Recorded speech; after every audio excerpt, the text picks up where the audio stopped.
The afternoon sun poured through lace curtains, scattering soft patterns across a worn carpet that had lived through decades of laughter and tears. I sat in my faded blue armchair, the one Harold had surprised me with on our 20th anniversary, knitting quietly while my 8-year-old granddaughter Harlow arranged her dolls on the coffee table. The scene looked so ordinary, so peaceful, that I almost believed life was still what it had once been. But then she looked up at me, her wide eyes glancing nervously toward the hallway as if checking for unseen ears.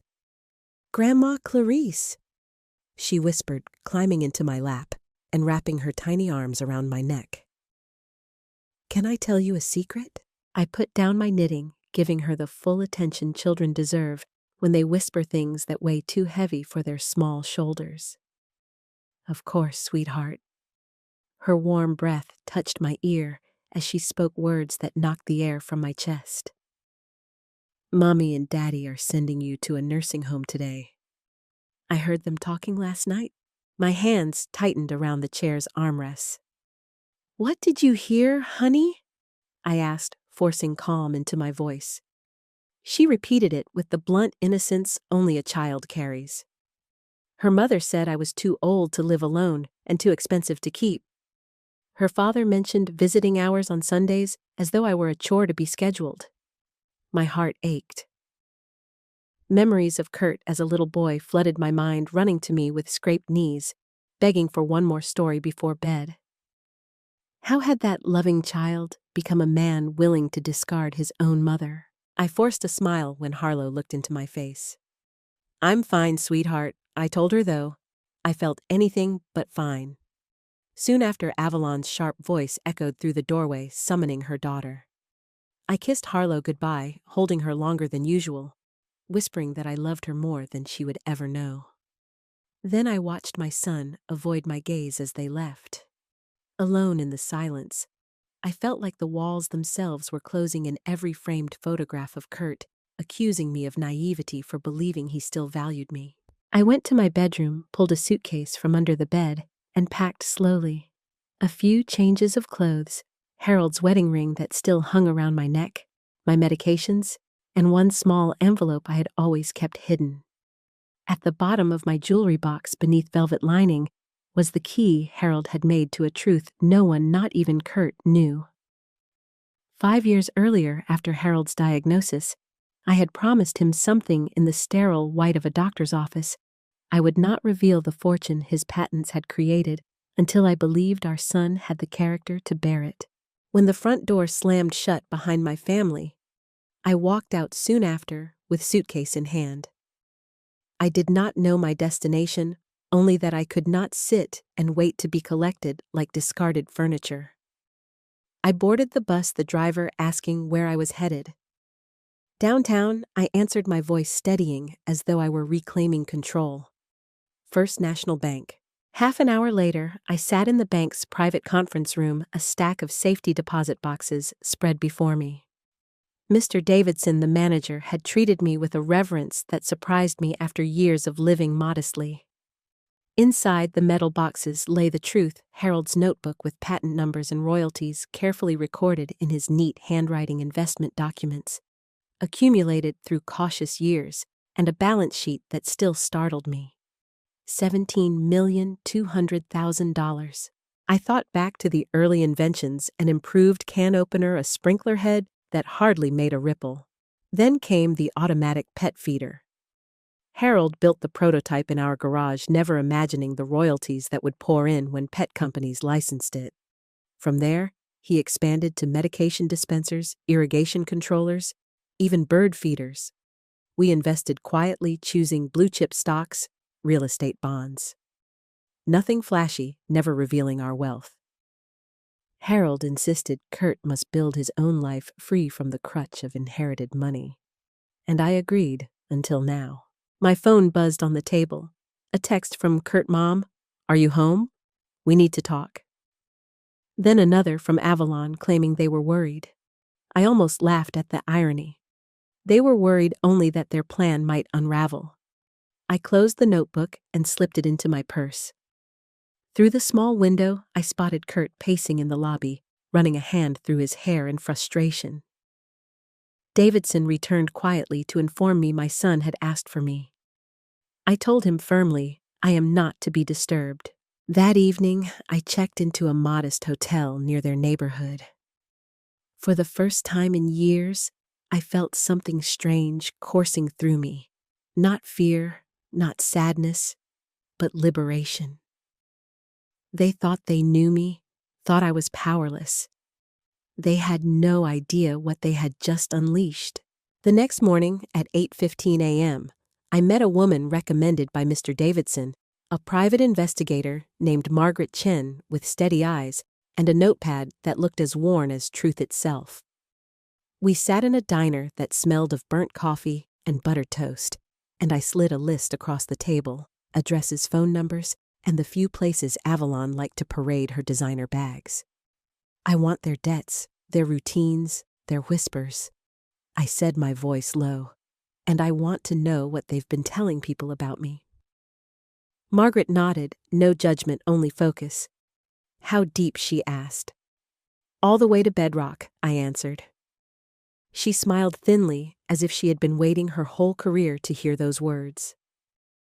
By 10:45 a.m., I returned to the hotel and stared at the ceiling while my phone pulsed with unanswered calls.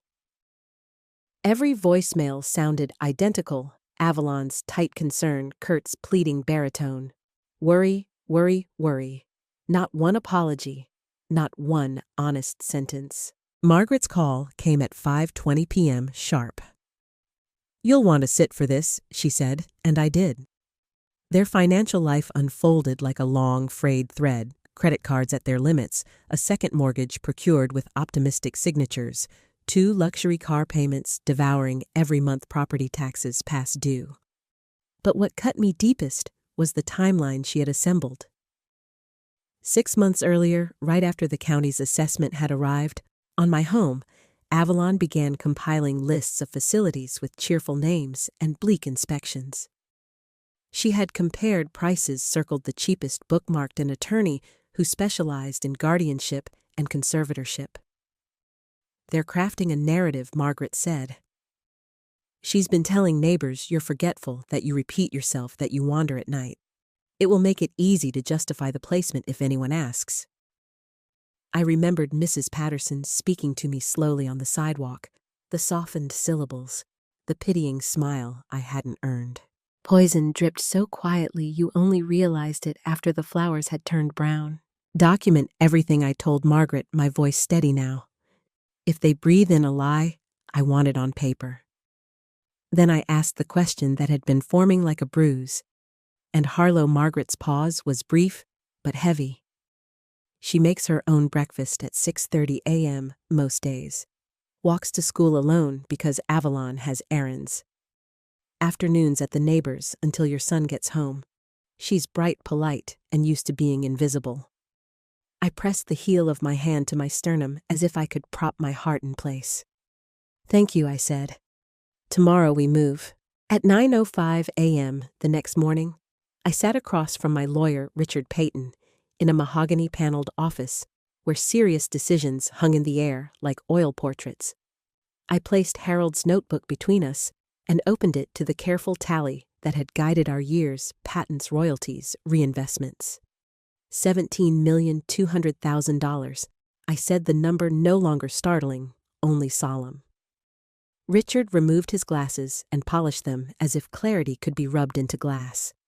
When I finished explaining the years of quiet living, his expression settled into resolved professionalism. What do you want to do, Clarice? He asked. I had been answering that question since the bus ride to the bank. Protect Harlow. Fortify my independence. And put Kurt on a road where character, not inheritance, decides his future. By 11:30 a.m., the papers were drafted, a power of attorney. No one could abuse a new will that held Kurt to a standard his younger self would have recognized, and a trust for Harlow, $5 million, held beyond the reach of anyone's impatience, available when wisdom has had time to grow. That's nearly a third of your estate, Richard said gently. It's the part that is easiest to measure and the hardest to replace, I replied. She has only one childhood. I want it held safe. At 1:10 p.m., Richard's assistant knocked with a note about a house, the white two-story on Maple Street, with the deep porch swing and fence line bordering Kurt's backyard. Motivated sellers. A cash offer would do the trick. I did not hesitate. By 2:05 p.m., my name sat on the purchase agreement for $420,000, and an empty key warmed my palm like a promise. They had imagined me locked behind visiting hours while I was unlocking the house next door. But before I moved in, I would make them look me in the eye. At exactly 2:00 p.m. on Saturday, I walked up my son's porch steps carrying my old handbag and wearing the plain wool coat Avalon had always found insufficient. Kurt opened the door so quickly, he nearly stumbled.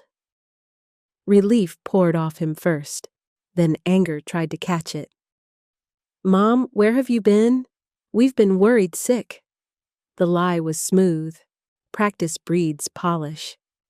I needed time to think, I said, stepping into a foyer that smelled like expensive flowers in fear. Avalon emerged with a rehearsed smile. "You can't disappear without telling us," she said, voice pitched to sound concerned. "I'm 66 years old," I answered. "I don't need a hall pass." Harlow's small feet thudded down the stairs. She threw herself into my arms, the anchoring weight of a child who trusts you with all her weather. "Grandma, Mommy said you were sick." "I'm perfectly fine," I said, meeting Avalon's eyes over Harlow's head. The first lie collapsed. When Harlow went upstairs, I set my phone on the coffee table and hit record. "If we're discussing my future, I want the truth to have a witness," I said. They shifted, unsettled. "Mom, that's not necessary," Kurt tried. "It's essential." I replied, laying Margaret's slim report beside the phone without letting them touch it. "I know about the debts. I know about the second mortgage. I know you've been collecting nursing homes like coupons. I know about the attorney who would for a fee label me incompetent." Avalon's color drained. Kurt's eyes darted, seeking exits that didn't exist.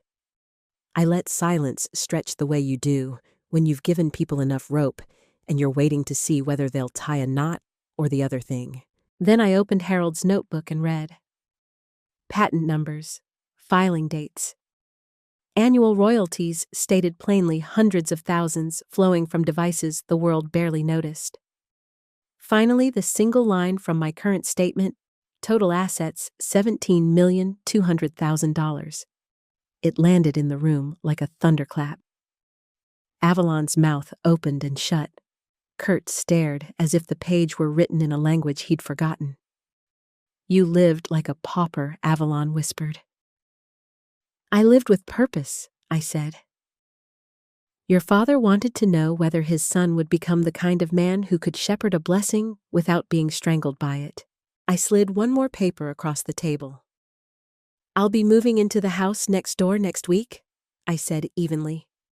"I have established a trust for Harlow that neither of you can touch. And I have the legal power to defend my autonomy with more than hope." Kurt's shoulders sagged. "We were desperate," he murmured. "Desperation is not a license to erase a person," I answered. "You will choose now repentance and a course correction or consequences you will not enjoy." Avalon's composure cracked first. "This is insane," she hissed, pacing as though the floor had become too hot for her expensive heels. "You can't just buy the house next door and spy on us. We're Harlow's parents. We have rights." I leaned back in Harold's recliner, letting the weight of his memory steady me. "And I'm her grandmother, with rights and resources you underestimated. Rights you tried to bury beneath lies about my health." My gaze locked on hers. "If you ever tell Harlow again that I'm sick or confused, if you ever poison her against me, you'll learn how quickly $17 million can hire attorneys who make lives very unpleasant." Kurt shifted uncomfortably, his hands trembling where they clasped together. "Mom, I cut him off. I'm going upstairs to say goodbye to Harlow. When I return, I expect the two of you to decide whether you'll keep pretending this was all for my benefit, or whether you'll begin to reckon with the truth." In Harlow's room, crayons and dolls lay scattered across the floor. She looked up, her face brightening instantly. "Grandma, are you leaving again?" I sat beside her on the bed, smoothing her hair. "No, sweetheart. I'm moving into the pretty house with the big porch right next door. You'll be able to visit me whenever you want." Her eyes widened with wonder. "Really? So close, really?" I said, my voice breaking with relief. "And if anyone tells you Grandma is sick or confused, I want you to remember this conversation. I am perfectly fine, and I will always be here for you." She nodded solemnly, as though sealing a pact. When I walked downstairs again, Kurt and Avalon sat in silence, pale and shaken. I left without waiting for another word. They had a choice to make, but my choice had already been made. That night, as I stepped into my new home at 247 Maple Street, I stood in the empty living room and let the quiet wrap around me. Through the thin walls, I could hear them arguing, Avalon's sharp tones slicing through the air. "She's been gone for days, Kurt. We can't keep explaining this to people." His voice was weary, stripped bare. "Maybe we should just stop. Maybe we shouldn't go through with it." Avalon's reply was venom disguised as practicality. "Without her house, we're ruined." Do you understand that I stepped back from the wall, my hands shaking, not with fear, but with fury? They weren't just ready to discard me. They were prepared to erase me. The phone rang the next morning. Margaret's calm voice carried something urgent. "Your daughter-in-law met with a lawyer yesterday, one who specializes in conservatorships. They're preparing paperwork to have you declared incompetent. They'll say you're forgetful, paranoid, unfit to manage your life."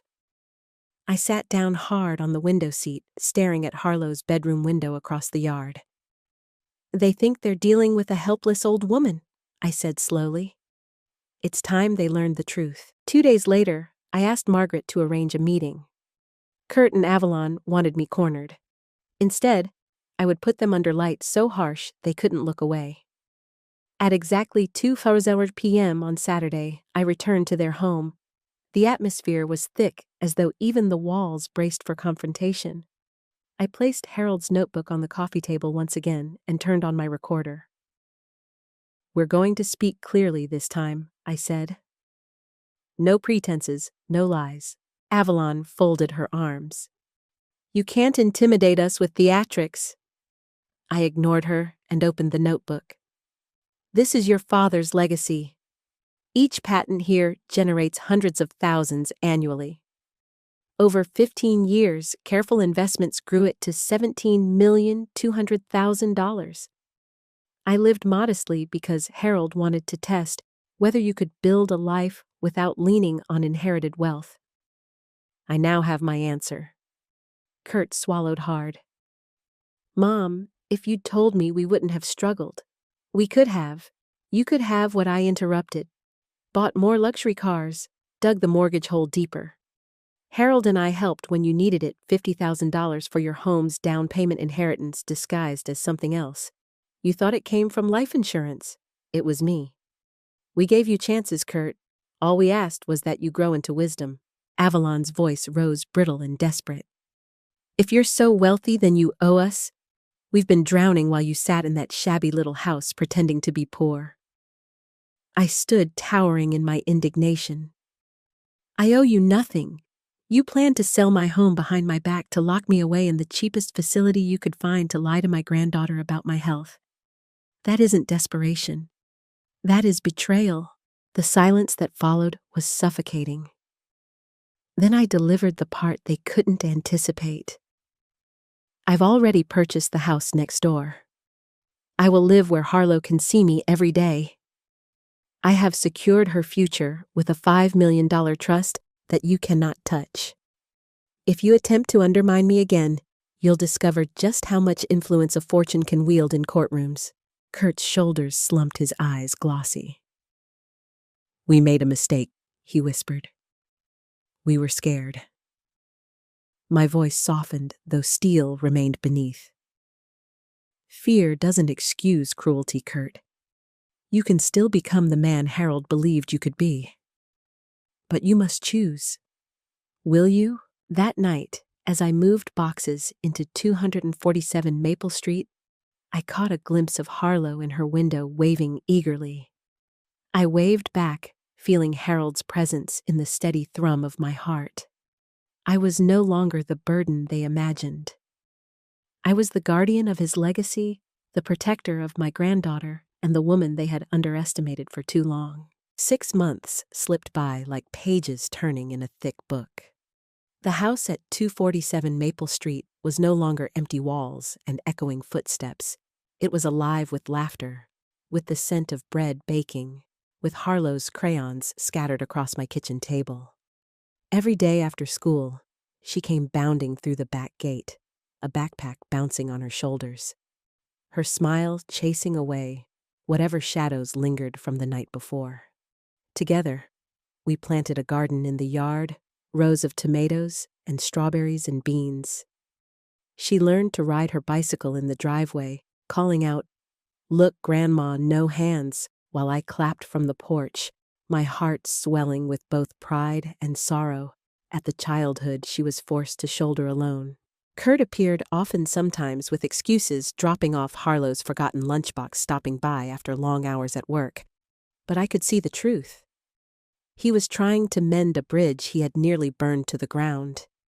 His face carried guilt, but also a glimmer of the boy I once knew, the one who cried when our dog died, the one who begged for bedtime stories. He watched Harlow with more tenderness now, as though rediscovering what it meant to be her father. One evening, he sat beside me on the porch while Harlow zipped past us on her bike. "She seems happier here," he admitted quietly. "Children thrive when they feel safe." I replied, my voice even. He winced, but he didn't argue. Avalon was more cautious. At first, she avoided me, her gaze darting like a cornered animal whenever we crossed paths. But over time, her armor cracked. She had lost weight, her polished outfits replaced with simpler dresses. I wasn't sure if that was humility or necessity, but something in her eyes had shifted. One afternoon, she walked across the lawn, stopping at the edge of my porch with her hands knotted together. "Clarice," she said, voice trembling, "may I speak with you privately?" I nodded, and Kurt ushered Harlow inside to wash her hands for dinner. Avalon sank into the chair opposite me. "I owe you an apology," she began, not the clipped, defensive kind she had offered before, but one that trembled with sincerity. "When I married Kurt, I was terrified of ending up like my mother, who lost everything in her divorce. I thought money was security, so I chased it like air. And when you lived modestly, I convinced myself you were an obstacle. I told myself if I removed you from the picture, Kurt and I could finally breathe. But I was wrong. Watching Harlow with you, seeing how she glows in your presence, I realized I'd been poisoning my own family." Her words were fragile, but they carried truth. I studied her face, searching for calculation, but saw only exhaustion. "What changed your mind?" I asked. Her gaze shifted to the window where Harlow was showing Kurt a photo album of our garden. "She did," Avalon whispered. "She doesn't need wealth or a bigger house. She needs love without conditions, and I was too blind to see that until you forced me to." That evening, she asked if I would stay for dinner. I hesitated, then agreed for Harlow's sake. The meal was unlike any we had shared before. No brittle politeness, no sharp undertones. Instead, we talked about Harlow's school project, about the strawberries we planned to turn into jam, about the places she wanted to travel when she grew older. Kurt and Avalon listened, really listened, their eyes softening as Harlow chattered on. When she showed them the albums we had made together, pride beamed from both of them, a pride that had nothing to do with appearances and everything to do with love. Later, As I prepared to leave, Kurt walked me to the door. His voice was quiet, hesitant. "Mom," he said, "I've been thinking about Dad a lot lately. About why he hid the patents, why he lived simply. I think I understand now. He wanted me to learn to build my life instead of inheriting it. And I failed him." His eyes were damp with regret. "Do you think it's too late for me to be a good father?" I touched his arm the way I had when he was a frightened boy. "It's never too late, Kurt. The boy you were is still inside you. The man you become is a choice you make every day." He nodded, his shoulders trembling with relief. "And Avalon?" he asked. I looked back toward the dining room where she was helping Harlow gather crayons. "People can change," I said carefully, "but only if they truly want to." That night, I returned to my house and sat on the porch, Harold's notebook open beside me. The page with his final words stared back. "Money without wisdom is just another burden." I traced his handwriting with my finger, whispering into the night. "We're getting there, Harold. Slowly, painfully, but we're getting there." Weeks blended into months, and life between the two houses on Maple Street began to settle into something almost ordinary. Harlow spent most afternoons with me, spreading her homework across my kitchen table, the scent of fresh cookies in the air. She would chatter about her friends, her teachers, her dreams of becoming a veterinarian. Every so often, Kurt joined us, helping her with math problems or listening as she proudly displayed the scrapbook we were building together. I could see him changing, less consumed by stress, more focused on his daughter's small joys. The tension that had once crackled between us softened into tentative conversations, each one pulling us a little closer to what we had lost. Avalon, too, was shifting. She began appearing more often at our dinners, her phone left in her purse instead of in her hand.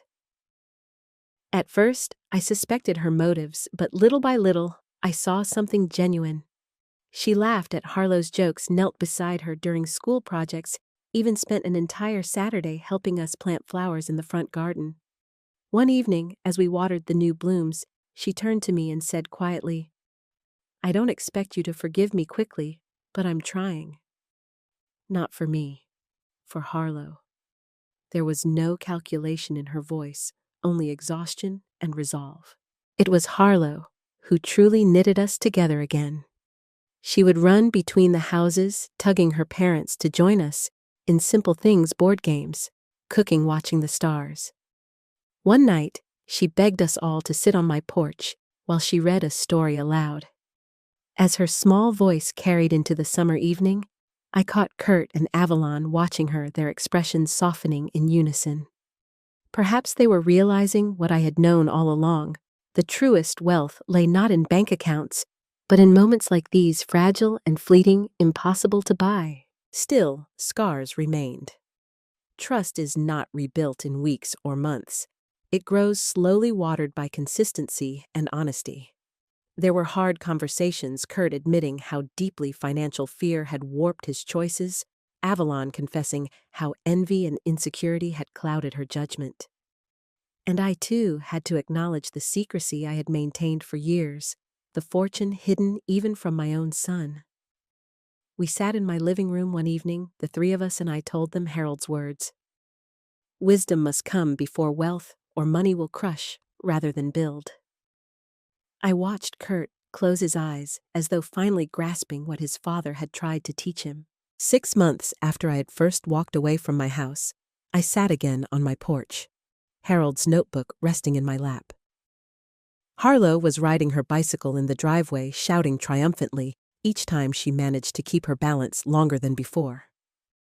Kurt was nearby, clapping and calling encouragement.